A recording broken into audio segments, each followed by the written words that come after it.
Fear is a quiet thief. It does not storm into your life with noise and chaos. It slips in unnoticed, wrapping itself around your thoughts until you believe it is your protector. It tells you that if you worry enough, if you hesitate enough, if you hold back just enough, you might be spared from loss or pain. And yet, in the process of trying to save you, fear quietly robs you of the very thing it claims to defend, your life. Death will come once, at its own time and in its own way. But fear can come every day, taking pieces of you long before your final breath.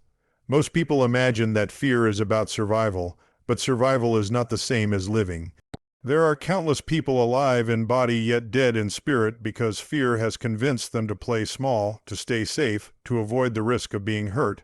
Think about the conversations never had, the journeys never taken, the dreams abandoned at the first sign of uncertainty. These are not losses caused by death, they are losses caused by fear. The real danger is not that life will one day end, but that we will not truly live while we have it. We often cling to fear because it feels like control.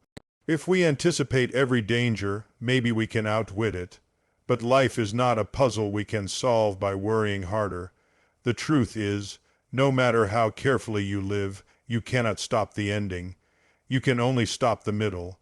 The vibrant, unpredictable, thrilling middle that makes the ending worthwhile. In trying to control life, fear does not keep us safe. It keeps us small, and a small life may be comfortable, but it is rarely fulfilling. When you finally turn toward the truth, that death is inevitable, that uncertainty is the natural state of existence, something shifts.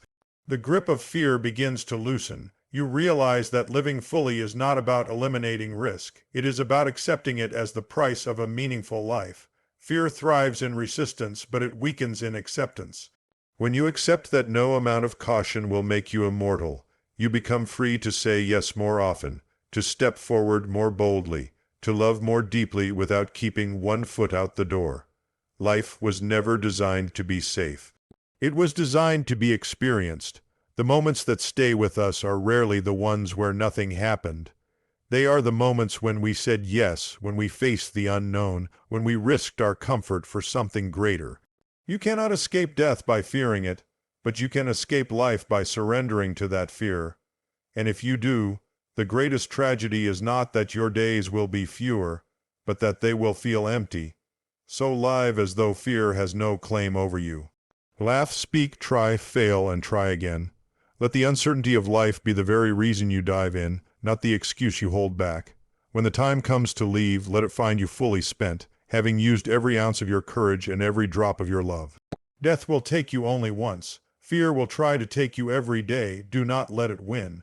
Fear is not a physical thing we can touch or see. It exists entirely in the mind, yet its effects can shape an entire lifetime. It is a creation of thought, built from images and possibilities that may never become reality. The mind projects itself into the future, imagining scenarios of loss, pain, or danger, and the body responds as if those things are happening now. In this way, fear becomes a rehearsal for suffering, a way of experiencing pain in advance of any actual event. We mistake this mental projection for truth, but it is only a shadow, a picture painted by our own imagination. And like all mental constructs, it exists only because we give it our attention. The curious thing about fear is that it can be powerful without ever having substance. You cannot hold it in your hands, yet it can hold you in its grip. A person can be safe in their own home, surrounded by security, and still feel trapped by fear. That is because fear does not come from what is happening. It comes from what we think might happen. This is why two people can face the same situation and feel entirely different. One sees opportunity, the other sees danger. The event itself is neutral. It is the meaning we give it that creates fear or courage. When we forget that fear is a mental creation, we begin to treat it as though it is the reality itself. We see our imagined future as inevitable, and we start living according to that vision instead of the truth of the present moment. This is why fear is so deceptive. It convinces us that we are simply being realistic, when in fact we are building a prison out of thoughts. That prison is invisible, but it can be stronger than walls of steel because it exists in the very place where decisions are made inside the mind. Understanding fear as a construct is the first step toward freedom from it. If it is created by thought, then it can be dissolved by awareness.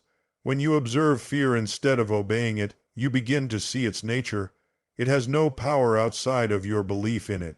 This does not mean you ignore danger. It means you stop living under the rule of imagined threats that have not yet come to pass. Life will always contain uncertainty, but uncertainty does not have to equal fear. The truth is, fear cannot stop death, because death is a fact of existence. But fear can stop life, because life is lived in the present moment, and fear pulls us out of it into a future that may never come.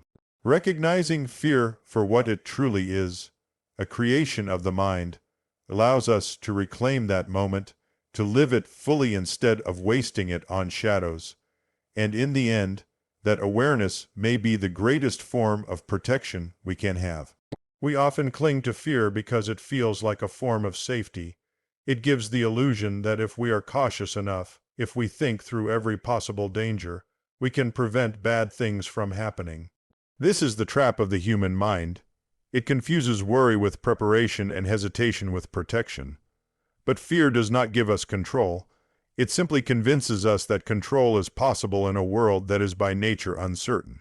Life has never been something we can fully manage or predict, and yet fear whispers that maybe, just maybe, we can keep ourselves safe if we are careful enough. The truth is, fear often demands more from us than any real danger ever could.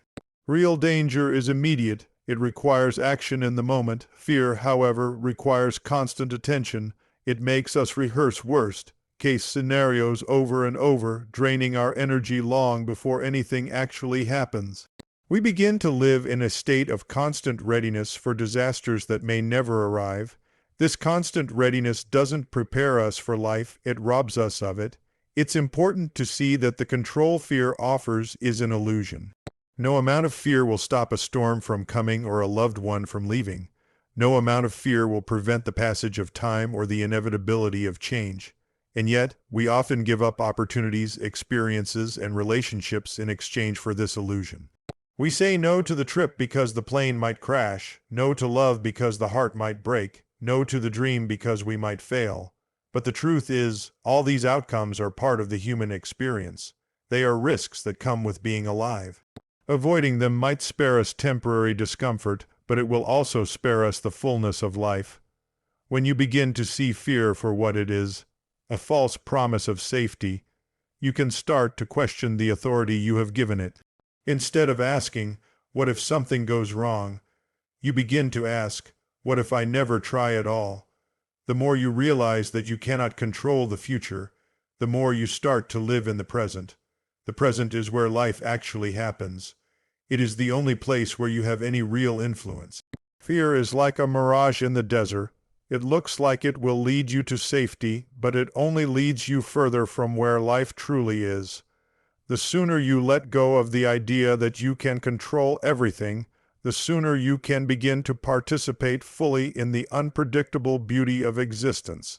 And in that participation, you find a kind of safety far greater than fear could ever offer.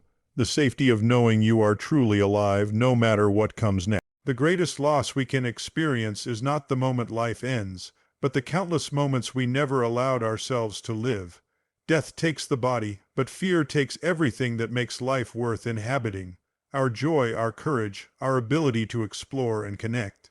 It is easy to think that the enemy is the end itself, but the truth is, the real danger lies in the slow erosion of our days. We are not always defeated by a sudden event. More often, we are defeated by a steady pattern of holding back, of saying no to the things that would have made us feel alive.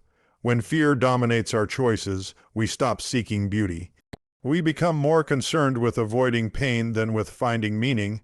The irony is that by avoiding potential pain, we also avoid potential joy because they live in the same places: risk, uncertainty, and vulnerability. You cannot have one without the other. To experience love, you must accept the possibility of loss. To chase a dream, you must accept the possibility of failure. If you try to remove the risk, you remove the reward as well, and what you are left with is not safety, but emptiness. Fear works like a slow poison. It doesn't destroy you all at once. It drains you day by day. It convinces you that tomorrow is a better time to start, that there will always be more opportunities later, that right now is too risky. But tomorrow becomes next week, next month, next year, and eventually a lifetime. At the end, you might realize that the chance you were waiting for never came, not because it didn't exist, but because fear convinced you not to take it when it did. Living without fear does not mean living recklessly, it means living consciously. It means recognizing that death is inevitable and allowing that truth to sharpen your sense of what matters most. When you truly accept that your time is limited, the idea of wasting it becomes unbearable. You begin to see that fear's promise of safety is hollow, and that the cost of obedience to fear is far greater than the risks it warns you about. The real tragedy is to arrive at your final moments not mourning the loss of life itself, but mourning the loss of all the lives you could have lived within it. This is why the most dangerous thing about fear is not the anxiety it creates in the moment, but the quiet regret it leaves behind. Every time you let fear dictate your choices, you trade a piece of your life for nothing. And when you realize this, the question becomes painfully clear. Is the comfort of fear worth the price of a life unlived? Death is often seen as the ultimate enemy, the thing we spend our lives trying to avoid, but it is not death that robs us of the most, it is fear. Death comes once, at a time none of us can truly control, but fear can come every day, creeping in quietly and stealing the color from our lives. Death is an event, fear is a habit. And while death can only take us at the end, fear can take us long before that, piece by piece, until what remains is only a shell of the life we might have lived. The problem is that we have been taught to measure our lives by how long we can hold on to them, rather than by how fully we inhabit them. We imagine that avoiding danger is the same as protecting life, but all it does is protect the shell while hollowing out the contents. A person can be breathing, eating, and moving through the world, and yet feel empty inside because the spark that makes life worth living has been dimmed by years of playing it safe. When we think of death as the enemy, we place all our energy into resisting it. But resisting death often means resisting life itself, because life and death are inseparable. To love is to risk loss. To try is to risk failure. To live is to risk dying. Fear tells us that if we avoid these risks, we can somehow outwit death, but in truth, we only create a different kind of death. A slow, quiet one that begins the moment we start living only to avoid loss. The irony is that accepting death as part of life is the very thing that makes us free. When you stop treating death as an intruder and start seeing it as a natural conclusion, fear loses its grip. You begin to realize that your goal was never to live forever, but to live deeply while you are here. This shift changes everything. You no longer ask, how can I avoid danger? But instead, how can I make the most of this day? The focus moves from avoiding endings to creating moments worth remembering. Death will take the body eventually, but it cannot touch the memories you create, the love you give, the risks you take, or the beauty you experience, unless fear convinces you not to create them in the first place. That is why fear is the real thief. It does not wait for the end. It steals from you right now, in the moments you hesitate, in the chances you decline, in the words you never speak. And the tragedy is that you may not even realize how much it has taken until it is far too late to get it back. When you accept death as an unavoidable part of existence, something profound shifts within you. Fear begins to lose its authority. You stop living as though every risk is a threat to be avoided and start living as though every moment is an opportunity to be embraced. This acceptance is not a surrender to hopelessness. It is a liberation from the endless battle to control what cannot be controlled. Instead of hiding from uncertainty, you begin to walk into it with open eyes, knowing it is the very space where growth, connection, and meaning are found. Freedom from fear does not mean recklessness. It means acting with clarity instead of paralysis.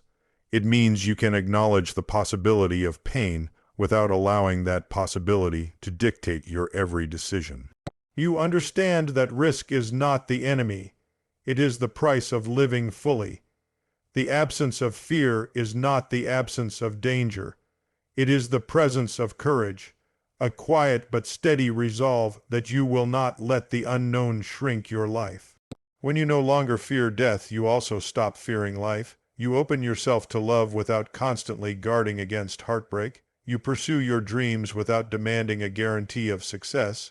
You speak your truth without waiting for universal approval. Life becomes richer because you are no longer measuring it only by how safe it feels, but by how real it feels. Safety has its place, but meaning and fulfillment live far beyond its borders. Acceptance also sharpens your sense of time. You begin to see each day not as something to get through, but as a gift to use well. Ordinary moments take on a new brightness because you understand their impermanence. A conversation with a friend, a walk under the evening sky, the sound of laughter. All of these become more precious when you realize they are not infinite. This awareness doesn't make you sad, it makes you alive. You stop postponing joy for a later that may never come, and you start building it here and now. The truth is, nothing you do can stop death from arriving, but everything you do can stop fear from stealing your life before it does. Choosing acceptance is choosing to live with open hands instead of clenched fists. It is deciding that the unpredictability of life is not something to endure, but something to cherish. You step into each day knowing that while you cannot control its length, you can absolutely influence its depth. And in that choice lies a freedom that fear can never touch. The freedom to live so fully that, when the end comes, it will find you not hiding in the shadows, but standing in the light, unafraid. Fear does not protect life, it suffocates it. It convinces us that safety comes from avoidance, but in truth, every moment we give to fear is a moment stolen from living. Death is inevitable, but fear is optional, and while death comes only once, fear can arrive every single day if we allow it. The tragedy is not that life ends, but that so many people never truly begin living because they are too busy trying to avoid the inevitable. The only real freedom comes from acceptance, accepting that death is part of the same fabric as life, and that risk is inseparable from meaning. When we stop fighting to control what cannot be controlled, we gain the ability to immerse ourselves fully in the moments we have. Life's beauty is sharpened by its impermanence, and its meaning is deepened by the courage to face it without hiding. In the end, the question is simple. Will you let fear take your life before death ever has the chance? Or will you live so openly, so fully, that when the end comes, it finds you unafraid, with nothing left undone? The choice is yours, and the time to make it is now.